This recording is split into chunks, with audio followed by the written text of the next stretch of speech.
Pues bien, en este video vamos a hablar sobre las teorías del modelo de Solomon y Swan.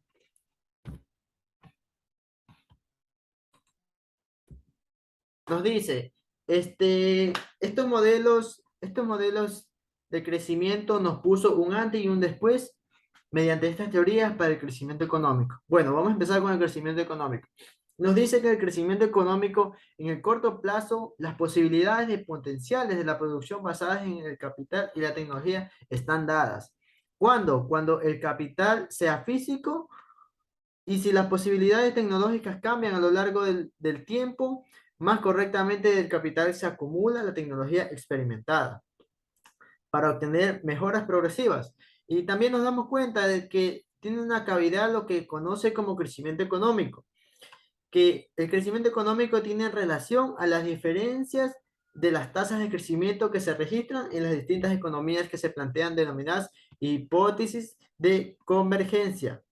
Bien, ahora vamos a hablar sobre lo que encabeza ponemos la política clásica, que es la separación analítica entre las fluctuaciones cíclicas y el crecimiento a largo plazo, como en la economía contemporánea. Eso podemos hablar sobre, empezando el crecimiento económico. Bien, ahora vamos sobre el crecimiento keynesiano, en la cual es fundador de los modelos de Harold y Domar. Harold y Domar son dos personajes en la cual compusieron el crecimiento económico. En general, Keynes. En general, Keynes. Keynes es el principal en este modelo. Nos dice que retoma las investigaciones sobre las causas del crecimiento económico en el largo plazo. Económicamente, general a largo plazo. Los modelos de Harold y Domar generalizan las proporciones básicas de la teoría de Keynes. Harold y Domar consiguen dinamizar la teoría general por el medio de la inversión, variable clave de la construcción keynesiana. Y en su acumulación, es decir, la acumulación del capital. A partir de la acumulación del capital tenemos la determinación de la renta que produce por el medio de la demanda efectiva de una economía, en la cual estos modelos de Harold y Domar, en la cual vinieron a que se acepten en los mercados que pueden encontrarse en un equilibrio de desempleo o con desempleo. El equilibrio que se entiende en un sentido más general que el neoclásico, ya que concibe como una ausencia de variación y no como igualación de oferta y demanda. Esto podemos hablar sobre los modelos de Harold y Domar. Pues bien, también nos habla sobre los precios, como pueden a no ajustarse y son posibles situaciones de desempleo persistente. Esto nos habla del modelo de Harold y Domar. En las dos aportaciones citadas nos dice que la demanda de inversión desempeña una función esencial, ya que la constituye en el determinante nivel de demanda efectiva de una economía, por lo tanto, de su nivel de renta y empleo. Bien, vamos a hablar sobre el modelo de Harold. Solo este modelo vamos a hablar. Nos dice que tras la función de ahorro y la función de producción, Harold nos hizo pasar a analizar qué condicionalmente afecta a la inversión. Nos dice también que mide la relación existente entre la inversión realizada y el crecimiento de la capacidad productiva resultante. Los fundamentos del modelo desarrollado por Harold. Mediante esta ecuación podemos darnos cuenta que el nivel de ahorro agregado ante una proporción constante de la renta nacional igual a Y, siendo S y la pensión mediana de ahorro, mediante esta ecuación. Tenemos la otra ecuación que nos dice que la fuerza de trabajo crece en una tasa constante, pero sin embargo, pero sin que ello suponga la existencia de rendimiento que decreciente. Con esto, Harold nos dice que se aparta de los supuestos clásicos.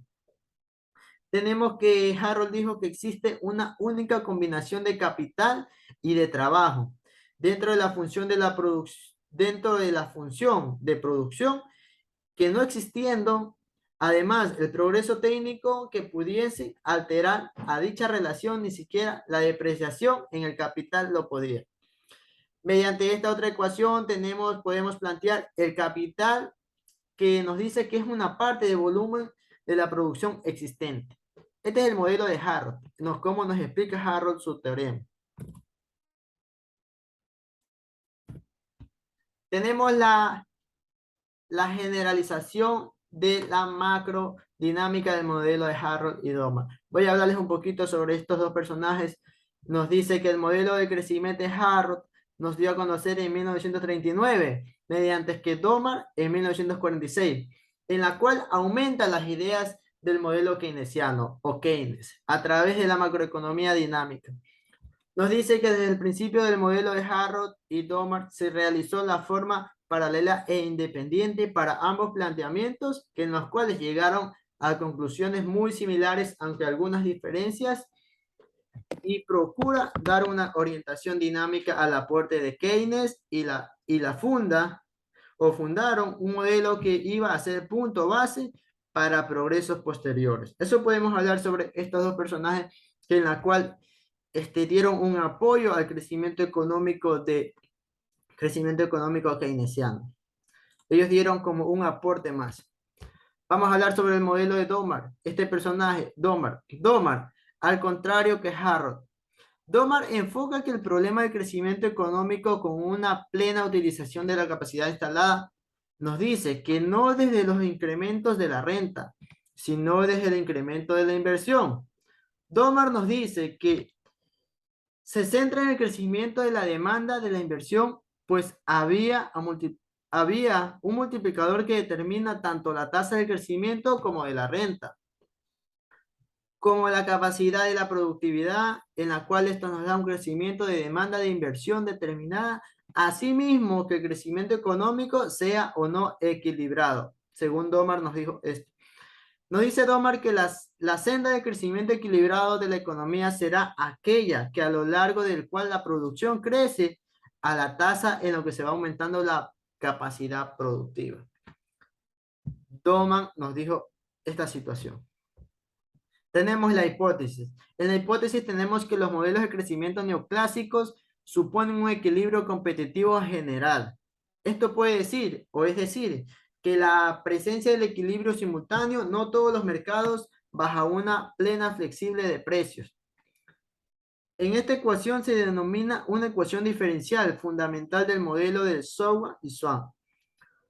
Para este caso, generalmente de una función de producción que tendríamos que resolver en la siguiente ecuación implícita.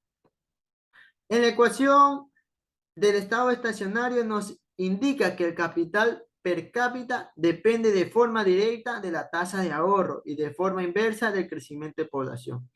Recordemos esto, que la ecuación del estado estacionario nos indica que el capital per cápita depende de una forma directa de la tasa de ahorro y de la forma inversa del crecimiento de población.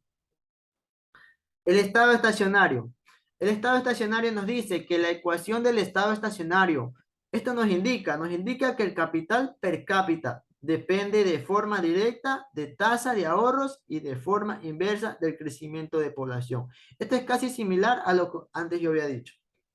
Nos dice que nótese que las mejoras de la función de la producción derivadas, por ejemplo, tenemos el progreso tecnológico que incrementan también dicho ratio, dado que el estado estacionario se define como el estado, tanto el capital como población crecen en tasas iguales. Eso tenemos que tener en cuenta, que tanto capital como población crecen en tasas iguales. La producción total crecerá a la tasa en la que crezca el capital, ya que en el estado estacionario también se cumple es decir, que la producción per cápita no crece. Tengamos en cuenta esto también.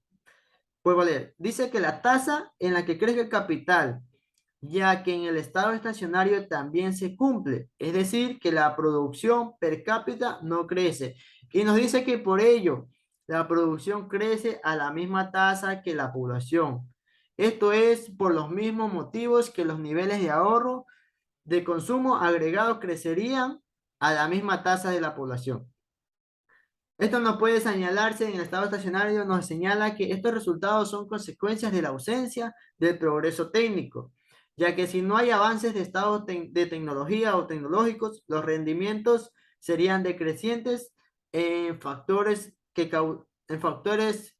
la cual son causantes. Podernos darnos cuenta en la regla de oro, como la solía llamar, o de la acumulación. La regla de oro de la acumulación. Tenemos en cuenta que por la regla de oro se entiende el estado estacionario que permite un nivel de consumo per cápita máximo. Al ser dicho este nivel de consumo compatible con el estado estacionario, este podría mantenerse indefinidamente en particular. En particular, podemos recalcar esto en particular, o sea, en lo privado, en lo seguro y en lo directo. Nos dice que aquellos con un nivel de capital per cápita con mayor que el correspondiente de la regla de oro, como lo llamamos. Nos dice que implica un sacrificio innecesario, ya que a pesar de ahorrar el exceso y obtener elevados niveles de producción, no se maximiza el consumo. Esto tengamos en cuenta que, miren, a pesar del ahorro en exceso y obtener elevados niveles de producción, no se maximiza el consumo. Vamos a hablar sobre la exogenialidad y el progreso tecnológico. En el modelo anterior se ha supuesto que no existía cambios tecnológicos. En el modelo anterior se ha supuesto que no existía cambios tecnológicos. En el modelo hablado anteriormente. Por lo que los rendimientos son decrecientes de los factores de producción que provocaban a largo plazo las variables per cápita que no crecieran. Con esto, el modelo de software permite incorporar un sencillo proceso de cambios tecnológicos caracterizados por una tecnología que mejorara a una tasa constante y dada exógenamente. Esto podemos hablar sobre la teoría de Sowell y Swan. Tenemos la contabilidad del crecimiento. La contabilidad del crecimiento nos dice que es el crecimiento de la producción total que puede descomponerse en los crecimientos del trabajo y del capital ponderados por sus pesos en la producción más el crecimiento de la productividad, que esto es total a los factores o tasa de progreso tecnológico. En este último término también es denominado residuo de Solow. Así tenemos nombrado como este último término, es llamado residuo de Solow, que incluiría todo aquel crecimiento no debido al aumento en el uso de los factores de capital y de trabajo. En efecto, tenemos como el capital y el trabajo que agotan la remuneración. Tenemos la hipótesis de convergencia. Nos dice, la ecuación de la dinámica del modelo que implica que, manteniendo el resto de variables constantes, los valores pequeños de K son asociados a valores elevados a su tasa de crecimiento, por lo tanto, son valores pequeños de la renta per cápita. Que nos dice que irán asociados a los valores altos de su tasa de crecimiento. Esto nos quiere decir que si consideramos dos economías con el mismo valor de los parámetros, como podemos hacer S y N. Un ejemplo, nos dice que la economía que se encuentre más lejos de su estado estacionario es la que tenga un nivel menor de capital inicial per cápita, en la cual crecerá a unas tasas mayores. De lo dicho que se sucede que la convergencia absoluta debería encontrarse en economías homogéneas. Esto quiere decir que cuyos estados estacionarios sean similares. Así lo dijo Barrot y Sala y Martin, que ellos señalaban que el crecimiento per cápita de 1960 a 1990 para un conjunto de 100 economías no presentaban la relación con el nivel de PIB per cápita existente de 1960. Esto podemos decir sobre una hipótesis de convergencia en la cual están nombradas a estos personajes Barrot y Sala y Martin. Esto es todo por hoy.